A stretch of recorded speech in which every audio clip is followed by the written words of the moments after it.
Fala pessoal, mais uma edição da Direto da Gazeta. Hoje o programa é um pouquinho mais adocicado, diferente. A gente tem o prazer de receber ele que já foi eleito o melhor confeiteiro de São Paulo, também já foi eleito o melhor chocolateiro do Brasil e se aventura também no famoso Masterchef Confeitaria. Temos a honra de receber, seja muito bem-vindo, Diego Lozano, tudo bem? Obrigado, um prazer estar aqui, poder falar com vocês, mostrar um pouquinho aí desse doce universo. É isso, grande universo nós vamos falar.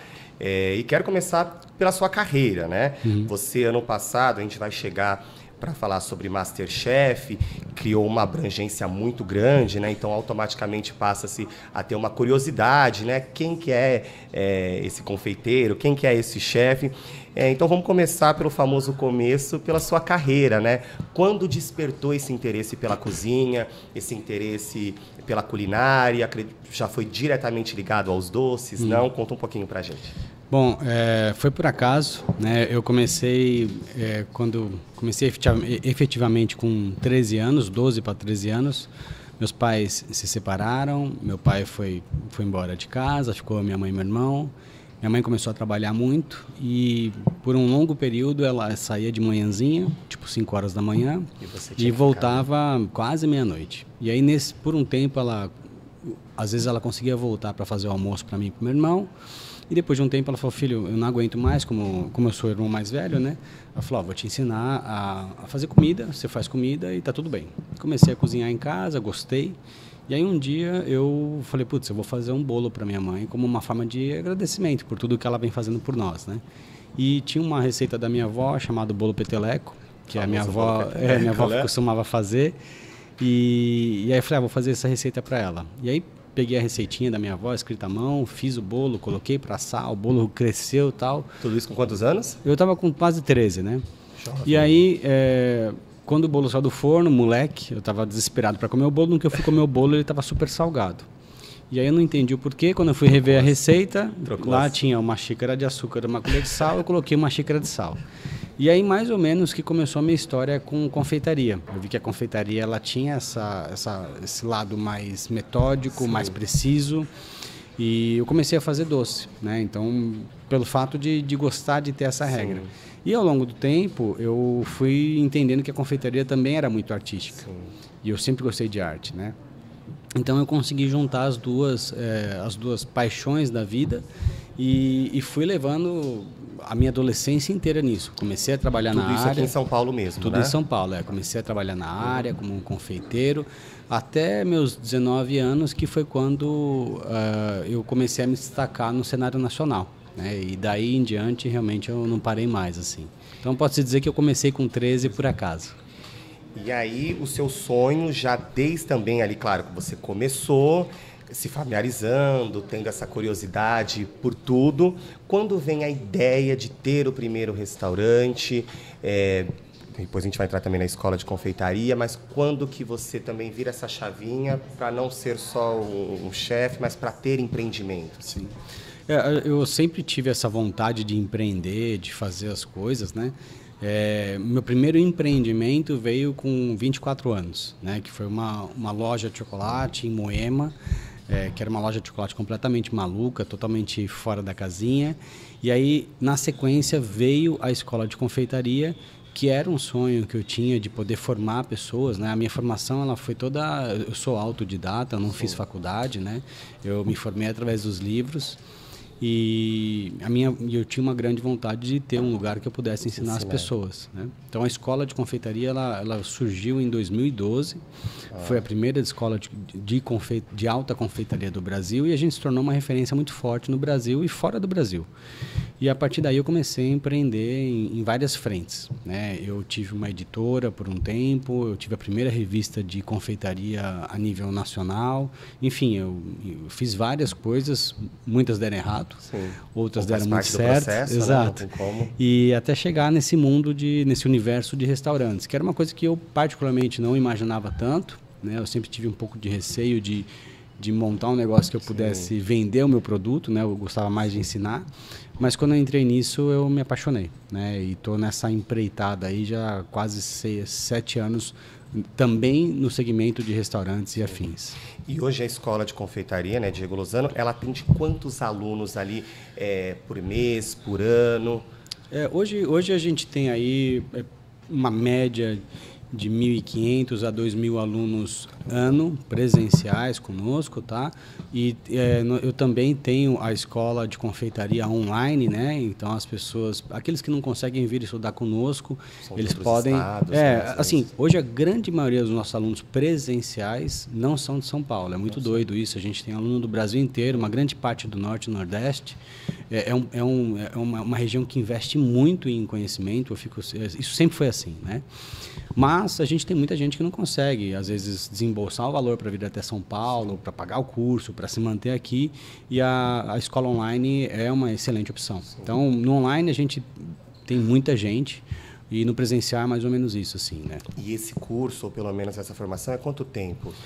Hoje eu tenho cursos com duração de 1 dia, de 2, de 3, de 5, e nós temos o nosso carro-chefe que tem a duração de 2 semanas, 10 dias no período integral, que chama rápida, um Master Confeiteiro. Entendi. Hoje todos os cursos são voltados, assim, a gente tem cursos de introdução para quem de repente deseja entrar na área e se aperfeiçoar, né, de uma maneira correta, mas eu tenho a nossa expertise sempre foi para aquele profissional que busca uma especialização. Sim. Então, hoje o Master Confeiteiro, que é o nosso curso mais completo, ele atende tanto a pessoa que, de repente, deseja começar na área da maneira mais correta possível, assim como aquele profissional que está buscando uma novidade, uma nova técnica, algo diferente para implementar em seu negócio. E como você tem sentido, Diego, esse mercado a gente está falando de São Paulo, uma grande metrópole, né, com muitas oportunidades, também concorrência. Como é que você tem sentido esse mercado nos últimos anos?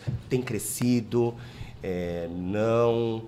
Assim, é um mercado que eu acho que está em constante ascensão, né? Ele vem subindo. Quando a gente fala de confeitaria no Brasil, subentende-se de uma certa maneira a padaria. Sim. E é um mercado muito forte, é muito grande, né?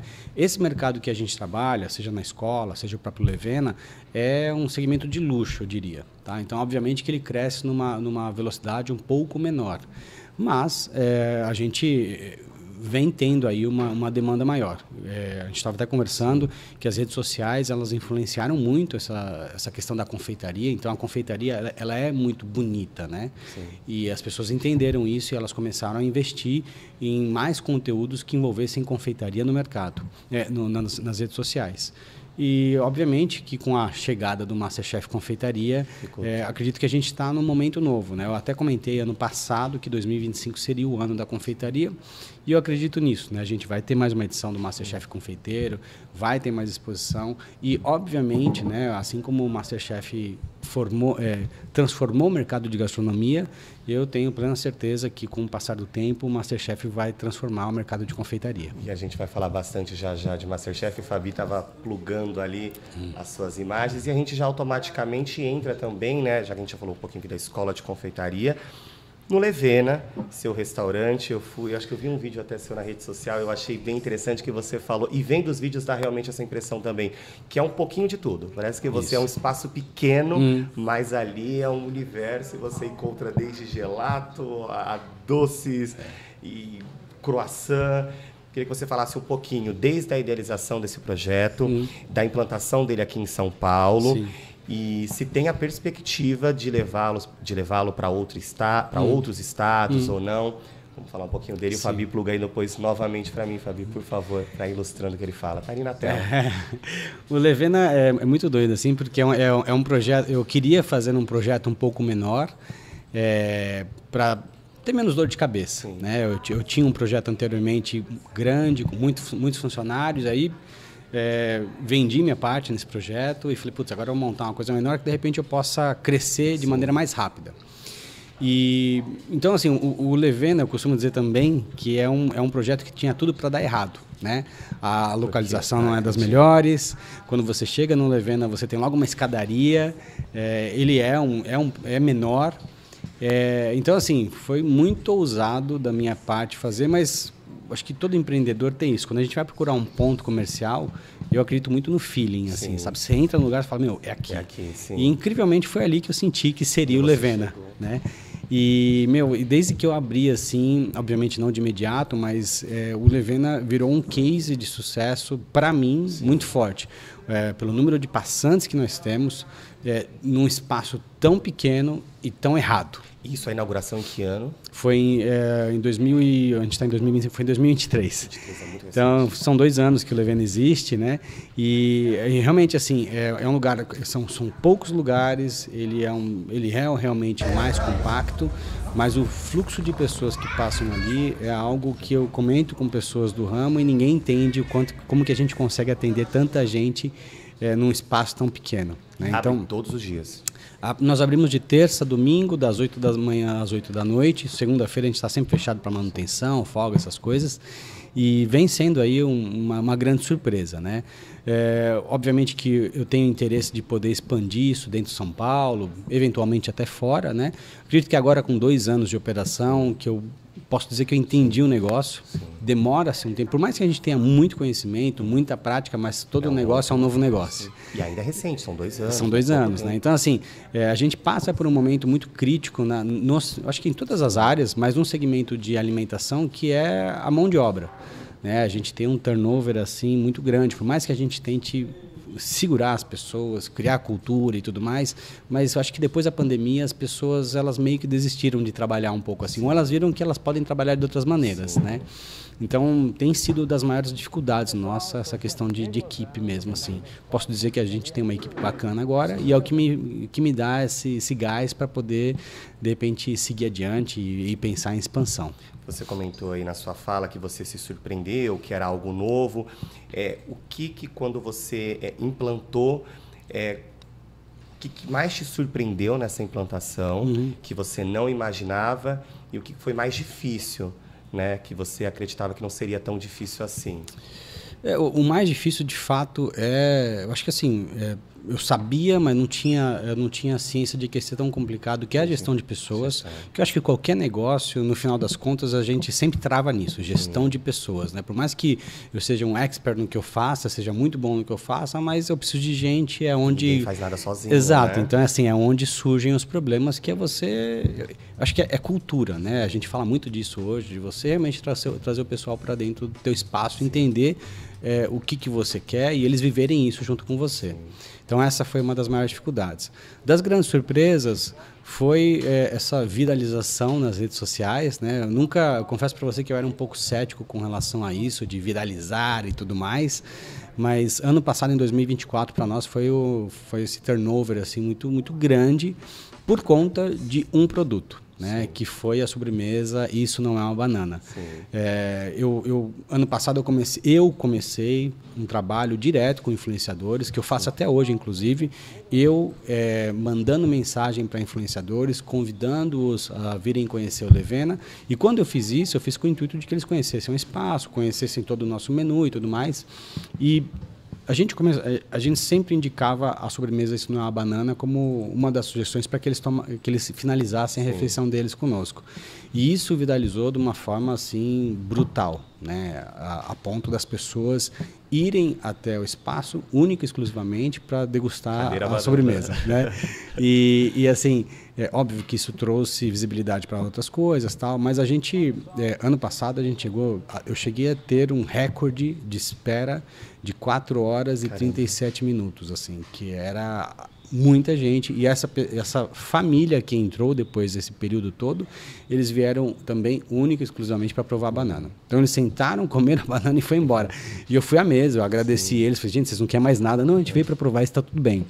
Então, o poder das redes sociais é algo brutal, né? Isso, obviamente, desencadeou uma nova visão para mim, assim.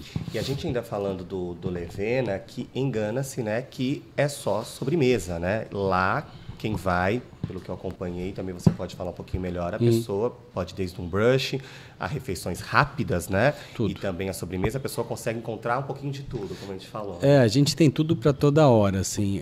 Hoje incrivelmente, o nosso core dentro do Levena é comida. Sim. Tá? Apesar de ser uma confeitaria, subentende-se como uma confeitaria, mas o que eu mais vendo é comida, né? Comida, então, desde assim, de pratos realmente bem executados, ao brunch, que é um negócio que está muito em alta em São Paulo, as pessoas procuram muito, e, obviamente, a confeitaria, que é o gran finale. Então, assim, eu sempre tive esse desejo de ter um negócio onde você possa ter uma refeição que ela seja crescente, né? Então, você tem ali, você tem a recepção, aí você pede uma entrada, você pede o prato principal, você pede a sobremesa e sempre vai subindo, né?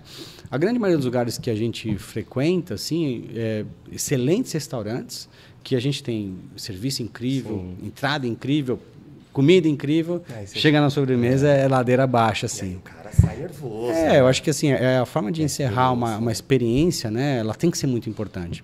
Então, hoje a gente entrega uma comida justa e bem feita, tá? Eu estava até conversando com o pessoal, eu não tenho essas loucuras na cozinha, porque eu estou cozinheiro há uns 7 anos também, desde que eu decidi me aventurar no mundo de restaurante, mas eu sou confeiteiro. Então, eu entrego coisas que eu gosto, que são clássicas em termos de comida, e na confeitaria onde você vai encontrar as loucuras, as coisas fora do comum, assim. E ousadia. E como é que você tem visto, Diego, a confeitaria no cenário brasileiro? A gente pode também expandir para o mundial. No momento, a gente falou, você disse que é um mercado que tem crescido, mas você vê e sente que falta, a gente está muito no tradicional. Não, tem sido muito ousado. Como que você avalia a confeitaria nacional? Eu acho que quando a gente fala de Brasil, a gente fala de açúcar, né? Na sua essência. Então, assim, a grande parte da população prefere produtos muito açucarados, tem essa preferência também pelo industrializado, que é a pasta de avelã que todo mundo gosta, enfim. Isso faz parte e está tudo bem. Sabe, eu acho que cultural, né? Faz parte do Brasil, assim. Esse tipo de confeitaria que eu trabalho, que é uma coisa assim que é menos açúcar, mais natural, tentando valorizar também o que é nosso, é um mercado ainda em ascensão. E eu acredito que vai demorar um tempo para poder emplacar, se emplacar. A gente atende muita gente, falando de Brasil, existe uma parcela de pessoas muito grande que consomem esse tipo de produto, mas se a gente for falar em termos em percentuais, sei lá, 1% da população brasileira que está acostumada a comer isso. Fora do Brasil, principalmente em Europa, Ásia, que eles já têm costume de comer produtos menos açucarados, e a confeitaria é uma profissão, porque eu ainda bato na tecla de que aqui no Brasil confeitaria não é uma profissão.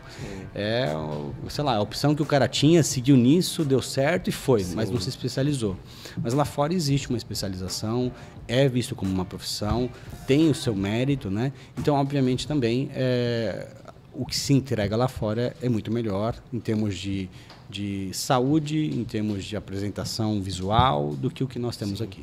Eu perguntei isso porque eu acho que um toque de ousadia em tudo é sempre muito bom, né? E a gente cai aqui, que a gente está até mostrando, o Fabi vai mudar ali a câmera, que a gente cai para o isso não é uma banana, literalmente, eu tive a oportunidade de provar, e se você come com os olhos fechados, você vai achar e acreditar, nós conversávamos isso, que é literalmente uma banana. Exato.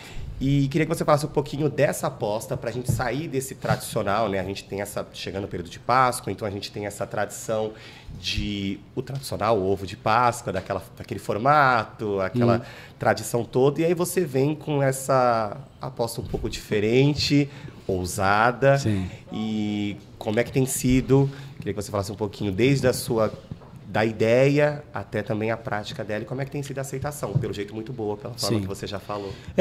Assim, a sobremesa, né, isso não é uma banana, ela existe desde 2013, como eu disse, em 2024 que ela viralizou. Então, hoje as pessoas que vão à Levena, de uma certa forma, elas vão buscando a sobremesa, né? Que a sobremesa é uma banana, chega uma banana no teu prato, que na verdade é uma mousse de coco com geleia de manga e maracujá.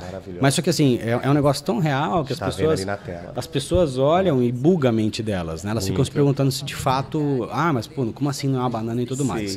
Isso ficou tão forte que eu falei, por que não de repente criar uma linha disso? Né?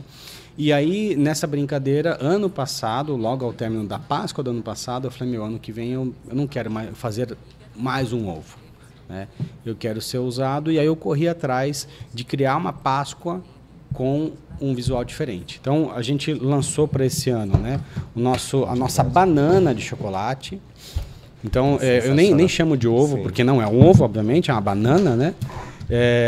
E aí, para dar sequência ao que sim, nós temos, então a gente tem hoje 4 sabores, né? Eu tenho a banana de chocolate com ganache de pistache, banana de chocolate com ganache de banana de chocolate com caramelo salgado, e a gente tem a banana dourada, que ela é uma pintura de ouro, assim, que não tem recheio, para quem não gosta de chocolate com recheio. Então, essa é a minha aposta para esse ano aqui, de ter essa ousadia, de sair do comum e de brincar com a mente das pessoas. Aqui está liberado qualquer coisa. E uma fruta extremamente brasileira, acredito que você tenha pensado isso. Não, e banana fica bom com tudo, né? E assim, vivendo esse universo da banana, eu vejo quanto que as pessoas gostam disso. A gente lançou também a nossa linha de bombons de banana. E aqui até a nossa caixinha mix, né? Então eu tenho o bombom de framboesa e o bombom de banana. Aqui são chocolates saborizados com a própria fruta, não tem adição de corante, nada. Aqui é fruta pura na sua essência, né? E é um item que, assim, que eu pensei da gente poder enviar para o Brasil inteiro, chegar sem problema nenhum em qualquer canto. Da mesma forma que o nosso ovo de Páscoa, que a gente está testando ainda, é um produto novo que a gente está tentando enviar para o Brasil inteiro, mas essa é a brincadeira, né? De realmente não ter mais um ovo de Páscoa, né? Eu vejo que todo mundo, a cada Páscoa, as pessoas vêm buscando uma forma de fazer algo diferente, mas sempre vai no ovo. Então, a aposta para esse ano é a banana. E é impressionante, a gente viu aqui agora na tela o brilho, né? O doce, isso. Eu acho que quando você vai comer uma sobremesa, o brilho, pelo menos, me chama muito a atenção. Sim, e a banana a gente vê que é um brilho sensacional. Hoje, no Direto da Gazeta, nós recebemos Diego Lozano, batendo um papo aqui, a gente falando sobre gastronomia, sobre o restaurante dele também, aposta para Páscoa. Quero entrar agora sobre MasterChef, então, segunda temporada, sim, que você estará presente. Vamos fazer um balanço aí primeiro da primeira temporada, que foi no fim do ano passado, em que você participou. A gente conversou ali no bastidor. Como você acha que surpreendeu, né? Minha avó é super sua fã. Quando eu falei que eu tinha entrevistar, ela ficou, eu ia trazer ela aqui hoje para assistir, mas ela é muito tímida. Falou, não vou não. Aí eu falei, vó, me fala um pouquinho, né? Porque quem entende de televisão é quem assiste, né? Sim. Eu falei, então me fala um pouquinho dele, porque eu vou entrevistá-la. Ela falou assim, Matheus, ele é demais, ele é super simpático, uma coisa. Eu falei, que maravilha. Então, como é que foi essa sua avaliação para essa primeira temporada? Acredito que naquela ocasião não tinha ainda já o convite, nem sei se teria já a segunda temporada já em mente, né? Não. Mas aí como é que foi então esse seu balanço da participação dessa primeira temporada do MasterChef Confeitaria? Assim, eu costumo dizer que eu sempre sonhei em participar do MasterChef como jurado de alguma maneira, né? Sim. Que fosse ao menos convidado. E ano passado veio essa surpresa, né, de poder estar à frente do programa de uma certa maneira como jurado especialista, né? Carro-chefe da Bandeirantes. E né? numa aposta tão nova, né? Então, o MasterChef é um case de sucesso a nível mundial. O MasterChef Brasil, né, é uma referência. E fora do Brasil só teve uma versão do MasterChef Confeitaria, que foi na Austrália. Eles apostaram aqui, todo mundo estava bastante receoso com relação a como ia ser a aceitação, se ia dar certo, se não ia. E quando a gente começou, o programa, de uma certa maneira, sim, explodiu, né? No início, eu, como apresentador, como sim, nova pessoa ali, eu demorei alguns episódios para cair na graça das pessoas. E entender, né? Também, acho que essa dinâmica toda. O pessoal, assim, inicialmente, né, claro. Inicialmente o pessoal não havia aceitado muito bem a minha participação, me viram como uma pessoa arrogante, que era crítico, não sei o quê. Eu estava ali na função de jurado especialista, então não deixava passar nada. Mas você disse que o público sentiu isso? O público. Eu sofri bastante haters assim, nas redes sociais. Então assim. Minha avó vem na contramão. Mas do quinto episódio em diante, foi onde teve essa virada assim, brutal de chave, que foi onde eu tive um pouco mais de... Eu demonstrei um pouco mais do meu lado humano, assim, eu acabei chorando e incrivelmente, no dia seguinte, tudo mudou. As pessoas entenderam quem eu era. Eu também fui me adequando ao programa em termos de postura e tudo mais. E foi super bacana, né? Então, assim, mudou muito das pessoas ficarem alucinadas, do Levena ficar uma loucura, né? Então, assim, foi um momento muito bom. né? Acho que esse início que foi um pouquinho mais doloroso, do meio do programa ao final, que mudou completamente e gerou esse desejo por mais, né? Então, assim, quando a gente fez a primeira edição, eu perguntava para o pessoal se nós iríamos ter outro, eles falavam, Diego, não sabemos, depende de como vai ser o resultado final do programa. E foi algo, acho que estrondoso, assim, sabe? Então, trouxe mais visibilidade para o MasterChef, deu uma energia nova, né? Que estava precisando, que era não perguntar no ar há 10 anos, com um conteúdo que era o mesmo, né? Então, trouxe isso a ponto deles já... no início desse ano, terem me chamado, falou, Diego, vamos fazer uma temporada nova, queremos que você esteja conosco de novo e vamos para frente. Então, acho que é um caminho longo agora. E antes de a gente falar mais um pouquinho dessa segunda temporada, você disse uma palavra, né, que no começo te acharam então um pouco arrogante, porque eu acredito, né, que é estar numa posição diferente de você julgar, né, de você avaliar. São sonhos, né, dessas pessoas, desses candidatos. Como é que também foi isso para você, né, de se ver em um outro lado, em uma outra posição, avaliando esses sonhos? Sonho esse que um dia você teve, aquele menino lá de 13 anos atrás. Né? Eu costumo dizer que precisa de muita coragem para se expor num programa como esse, como um participante. Né? A maioria das pessoas que estavam lá competindo, alguns foram meus alunos, alguns, inclusive um deles deu aula na escola, que foi o César, que venceu. A gente teve de tudo ali, né? Então, quando eu vi toda essa pessoal, eu falei, realmente é é uma coisa de se admirar eles estarem aqui, demonstrando as fraquezas deles como pessoas, né? E o programa, ele é um programa de confeitaria que envolve técnica, mas no final é o psicológico que manda, né? Como você reage ao estresse, à pressão, a coisas que deram errado. Então, ele vai muito além, assim. E, obviamente, que eu tinha essa preocupação, mas, de novo, eu estava ali como um jurado especialista que tinha que analisar tecnicamente tudo, né?